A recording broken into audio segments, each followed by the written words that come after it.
Okay, so I want to just do a couple of things. First of all, did everyone get my email about the shift of date for the exam? So I'm going to hand it out on said Monday or Tuesday, and then it's due on Friday because the next week is spring break. All right, and it's just that I actually am going to be out of town because I'm going on a business trip. So, and because of that, I just decided that it would be better to give the exam on a date when I was actually not here rather than take up a class period when I actually could be teaching. Because I have a feeling what's going to wind up happening is a lot of people are just going to be doing the exam because it's going to be a pretty long test and nobody's going to be paying attention to me in class anyway. So it's better to just do it during that period. So that's why I decided that. So if everybody got my email, I'll email the exam to everybody. You'll have that amount of time, and then I'll give you instructions as to where you can turn it in. Okay. All right. So I wanna do a couple of other things here with this minimum time problem. So this is the problem I was doing in the extra period last lecture, which was the minimum time double integrator. So first thing I wanna talk about is that this chalk is really small. The first thing I want to talk about is the fact that the issue with the Hamiltonian in this problem, if you remember, the dynamics were x1 dot equals x2, x2 dot is equal to u. We have a bounded control that u has to be between -1 and 1, and the cost function was to minimize time. So when you look at this cost function, you could see that in the original formulation, the Hamiltonian was equal to just lambda transpose times f, because we don't have a Lagrangian. The Lagrangian's 0, right? But you could alter the formulation because you could also say, well, this cost function is also equal to this, the integral from 0 to tf dt.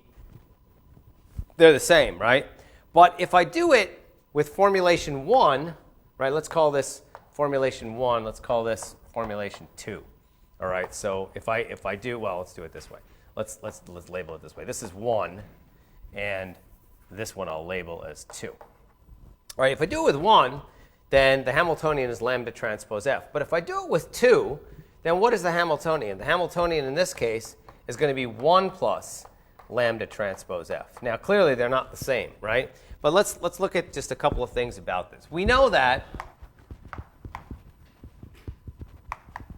TF is free, right? And we know that the cost in the formulation 1, the cost J, is actually equal to the Mayer cost phi, which is equal to TF.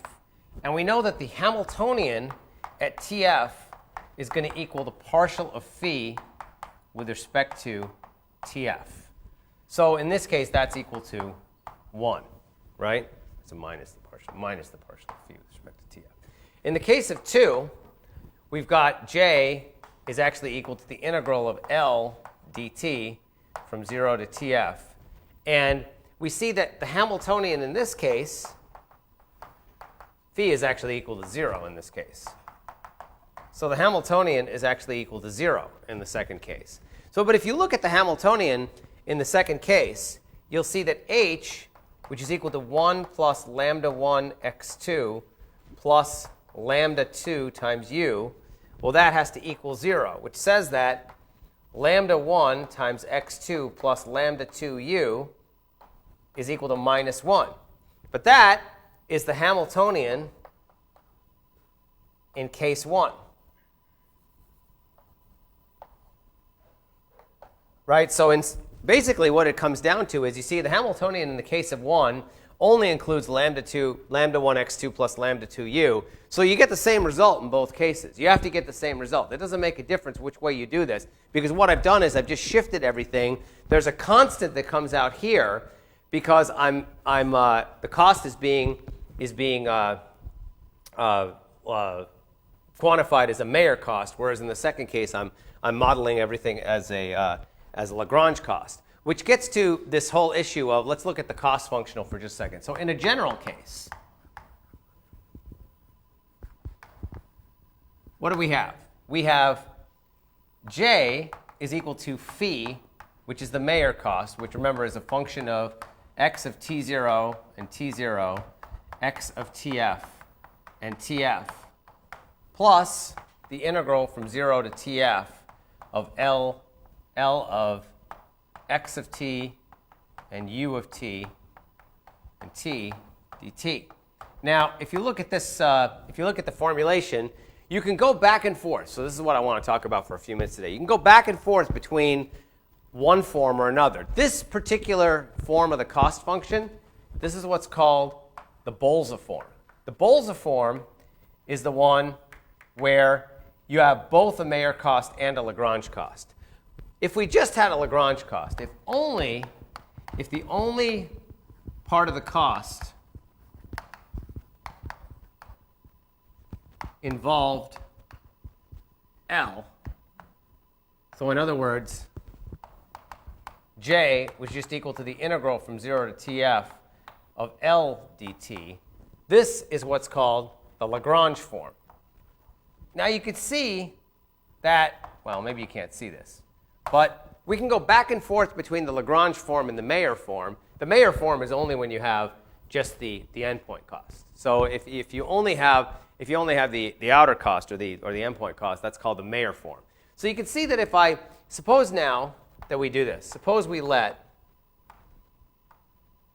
x n plus 1 equal L. Right? I mean, I can do that. I can just define that as L. And I put the initial condition that x n plus 1 of 0, or 0, is equal to 0. So I start with the initial condition 0. Right? You can see that, x n plus 1 dot is equal to L. So what I'm defining then is x n plus 1 is at any time t is going to equal the integral from 0 to t of L dt. So you can see that this particular problem then, J, which is in Lagrange form, is going to be the integral from 0 to tf, which is going to be x n plus 1 at tf, and that's the Mayer form. So we can go back and forth between Mayer form and Lagrange form simply by adding, basically what we've done is we've made the state one dimensional higher. So you can always write a problem in Mayer form if you want to. Or you can always write a problem, well, the reverse is not necessarily true. You can always go from Lagrange form to Mayer form, but you may not necessarily go from, it may not be that easy to go from Mayer form back to Lagrange form, because this may be a pretty complicated nonlinear function, in which case it's going to be a little difficult to go back to Lagrange form. But if you start with a Lagrange problem, you can always write it as a Mayer problem. So essentially what you've done is, then the dynamics in the Mayer form,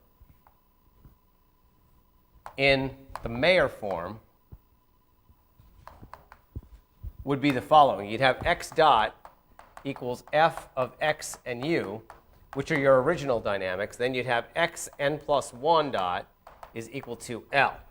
And then, so then you could say let, say y equal x and x n plus 1. And then you could also say let, like, I don't know, let g equal f of x and u and L. So then you get a system of the form y dot is equal to g of y, where y is the augmented state. So it's an augmented state. Okay, so that gives you a way of being able to go back and forth. That's kind of a diversion, but it allows you to formulate problems in different ways, because sometimes it's easier to just formulate things as a Mayer problem. Sometimes it's easier to formulate them as a Lagrange problem. You can see in that minimum time double integrator plant problem that you can do it either way, and you'll wind up with the same result. Now, the one thing that I want to just go through again, because I'm not sure all this comes out to be that clear to everybody, because it's kind of confusing when you first see this. But if you remember the co-state equations, so back to the min time double integrator. So if you remember in this problem, we had the following situation. We had that the co-state equations were as follows. We had lambda 1 dot is equal to minus hx1, and lambda 2 dot is minus hx2. And if you remember, the Hamiltonian wasn't a function of x1, so this was equal to 0. And in the case where, with lambda 2 dot, if you looked at it, you look at the Hamiltonian, you see you got lambda 2u. So you've got minus lambda 1. So lambda 1 of t was equal to a constant. And we can label that anything we want. We can call it C1 if you want to. And lambda 2 of t is then going to equal this, which is now minus c. So minus C1t plus C2. So the thing I just want to clarify a little bit in this problem is this issue of switching. So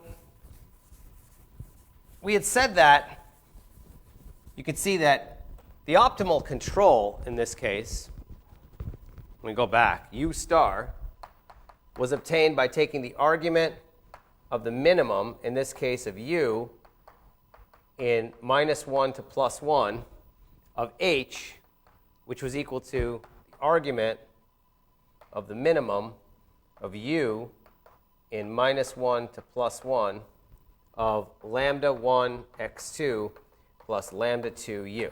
So the first thing I want to just discuss one more time is that the issue of minimizing the Hamiltonian. You have to remember, this is a very important point of Pontryagin's minimum principle. It's really important that you understand this, okay? Because Pontryagin's minimum principle, and it's a point that if you don't get this, you wind up getting really confused when you actually do these problems. So Pontryagin's minimum principle states the following.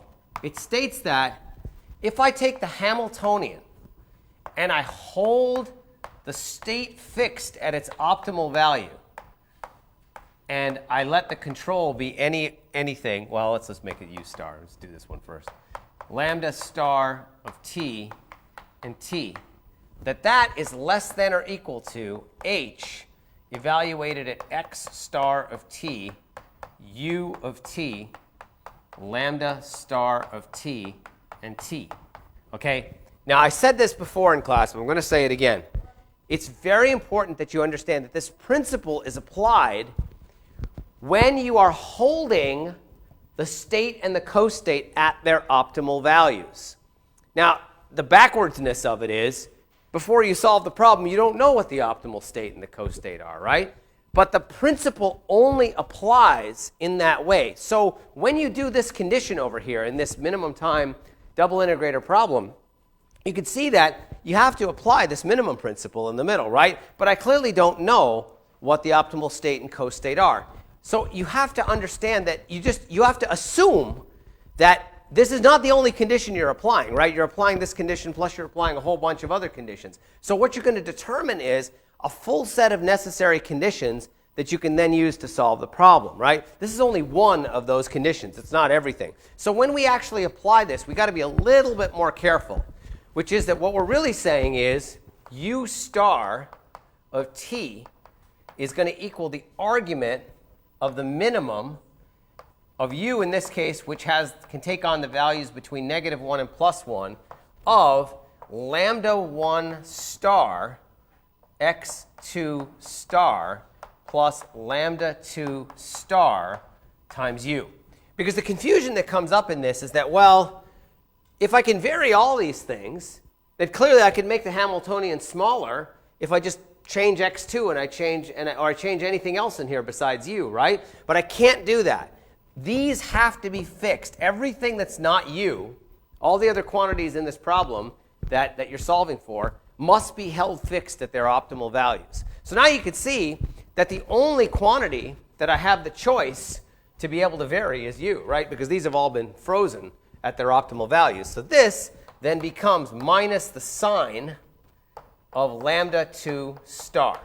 So it's really, the reason I don't write stars on everything is because you can see that if you keep writing stars on everything, it gets really cumbersome. You just keep writing star, star, star. And you're like, well, okay, I'm just going to assume it's all on the optimal solution because otherwise I'm going to have so many stars that it's just my hand's going to get really tired. No, but strictly speaking, I really shouldn't be doing that. I really should be writing a star. So if I miss the stars, feel free to point out that I miss it. Because it is important that you understand that that's what's really going on. And so you can see that what happens to the control is that now you've got this thing that it's based on that sine of lambda 2, but lambda 2 is a straight line, right? Because we just solved for it in the other conditions. So because lambda 2 is a straight line, lambda 2 star is a linear function of t.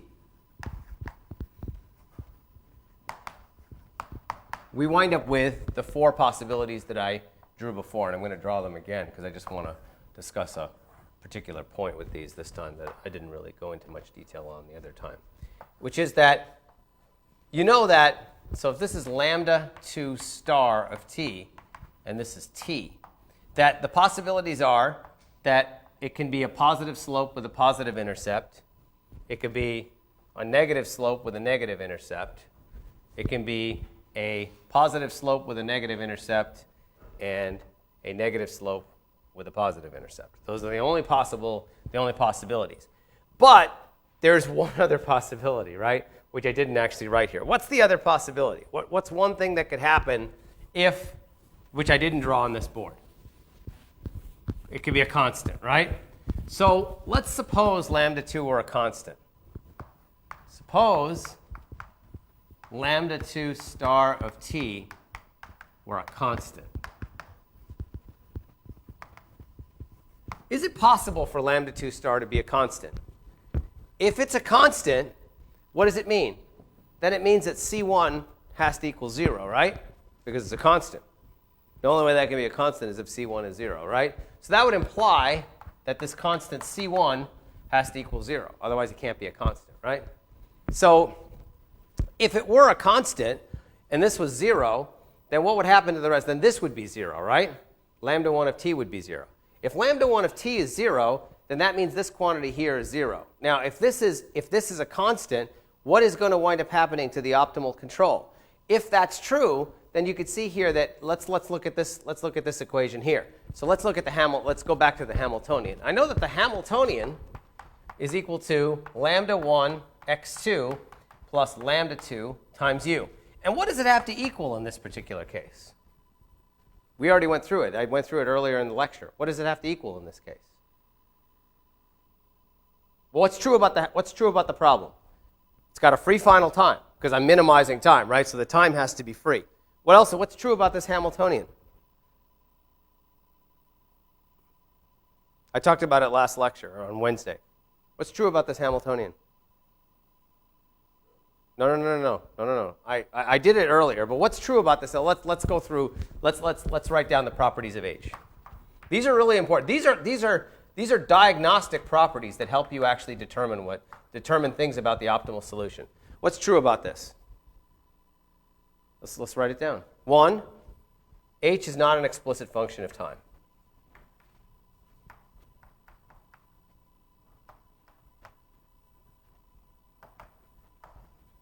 So if H is not an explicit function of time, what's the consequence? What does that tell you? That tells you something. What does it tell you? No. It tells you that, remember, if the Hamiltonian is not an explicit function of time, we know that what's true about the Hamiltonian? Well, no. Well, it's true. Well, the partial of H with respect to t is not necessarily 0. What does it tell you? It tells you that dH dt is equal to 0 because the partial of H with respect to t is 0. We know these are true, right? This is always true. So I'm not going to write this here. So I'm going to put this up here. We know that dH dt is equal to the partial of H with respect to t.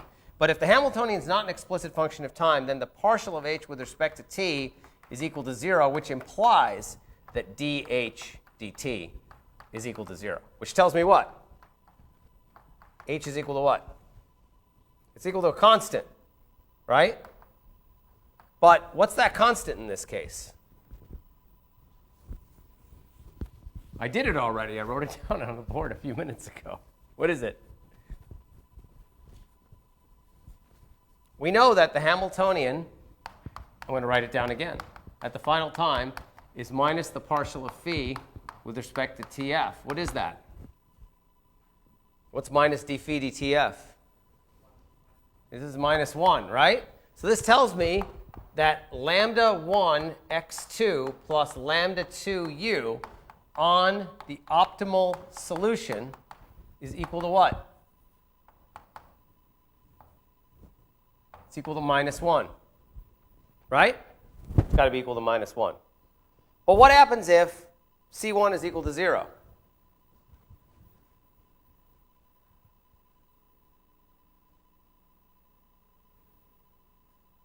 What happens if C1 is equal to 0? Then this is 0, right? So this term is 0. What about this term over here?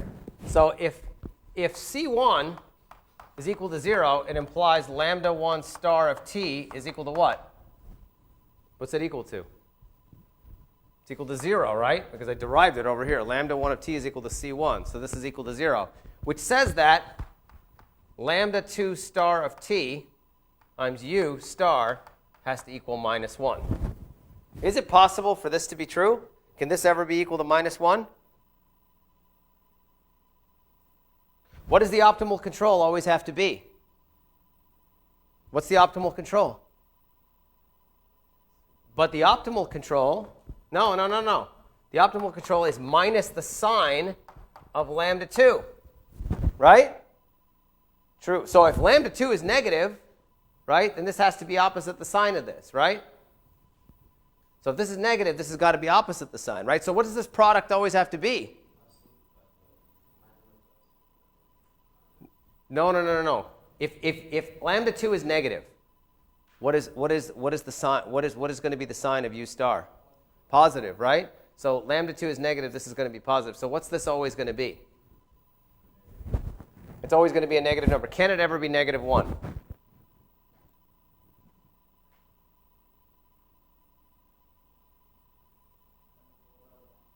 What's that? Yeah, when lambda 2 is 1 and u is minus 1. Can lambda 2 ever be that value? So you're right. This can take on the value negative 1 if lambda 2 is negative 1 and u is positive 1, right? Can that ever be true on a constant, on a finite interval? The answer is no, because if it were true on a finite interval, it'd have to be true along the whole interval, right? Because the whole thing it's constant, which means the control would have to be the same sign all the way along, right? The thing is that this is not always going to be true. This has to be true no matter what the initial conditions are, right? It can't be true for just some cases. It has to be true all the time. So it's not going to be the case that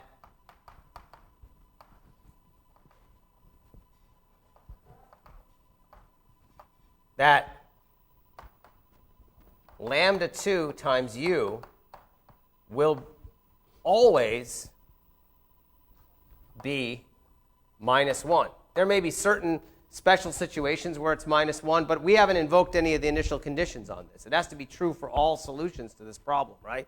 If it's not true in all cases, then it's not true, right? Because this is a property of all the solutions for this problem. It doesn't matter what my initial conditions are. It has to be true in all particular cases. And since that's not the case, it cannot be the case that C2 can be, that lambda 2 can be a constant, which means that lambda 2 of t cannot be constant.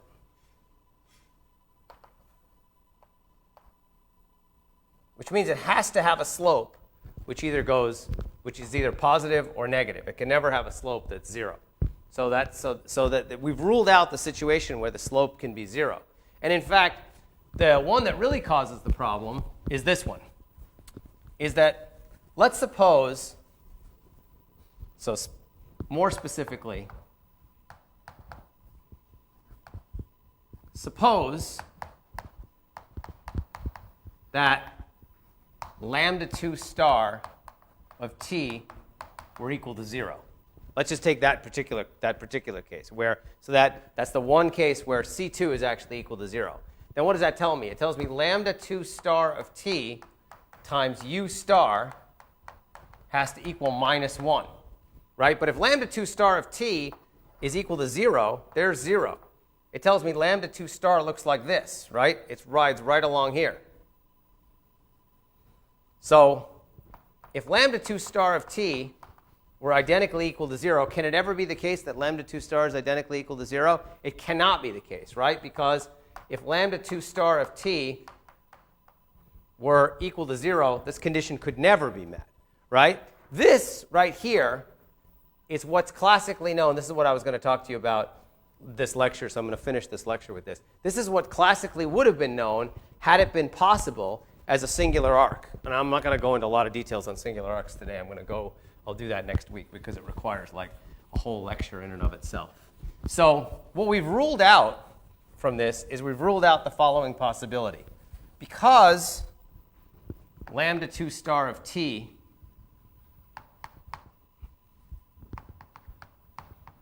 cannot be 0, the solution cannot lie on a singular arc. So I'll define for you what a singular arc is. A singular arc is as follows. A singular arc, or it's also called a singular interval, or a singular interval, or singular arc, they mean the same thing, is a condition where on a finite non-zero interval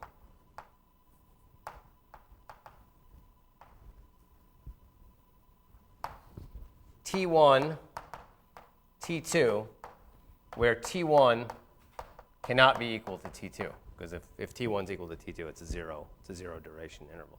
On a finite non-zero interval, the control, or the optimal control, cannot be determined.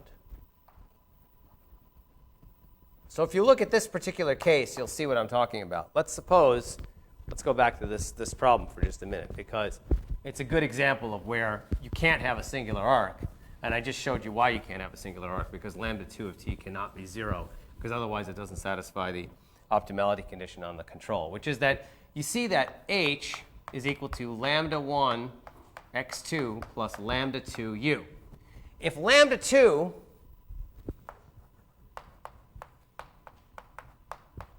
were equal to 0 on t1 to t2, then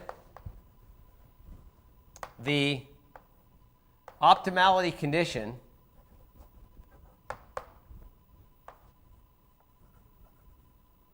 on h would not be met. That optimality condition being this one right here, where it has to equal -1. So because that's the case, that if lambda 2 were actually identically equal to 0 on an interval, it means that the solution to the minimum time double integrator cannot lie on a singular arc.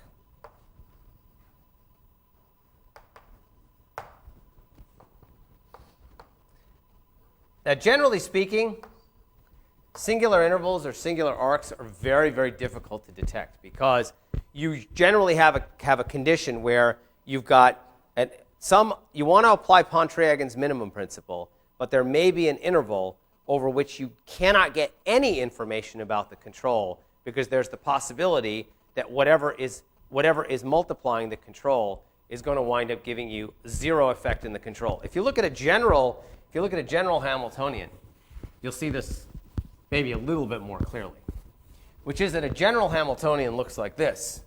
We've got h is equal to L plus lambda transpose F. Let's suppose L were not a function of control.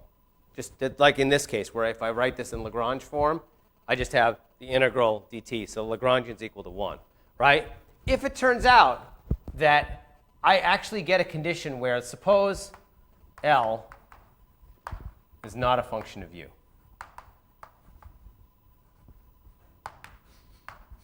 Then what we have is the only thing that can affect that where U shows up is here, right? Suppose that lambda transpose times F were equal to 0 on T1 to T2, right? So in other words, whatever this product is, it's going to wind up being 0 on some finite interval.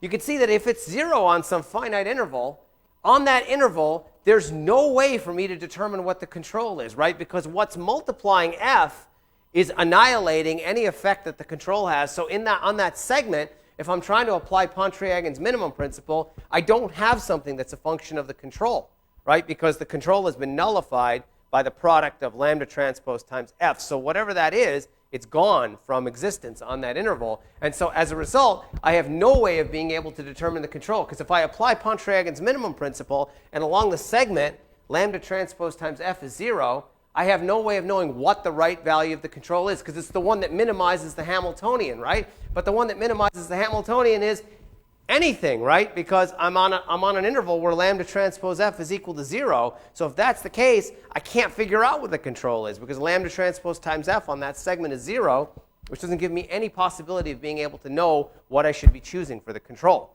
all right? These problems come up a lot in optimal control. And there are some very, very simple problems for which you actually find that singular arcs actually exist, and you would never even think that they do exist. One of the famous problems which was originally described back in the 1920s is the Goddard rocket problem, and you can actually find it in a lot of books on optimal control. It's a classic problem. What it is it's a one-dimensional ascent of a sounding rocket, where the goal is to maximize the final altitude. You literally have a rocket on the ground, it's got some finite amount of thrust, and you're just going to fire it literally vertically.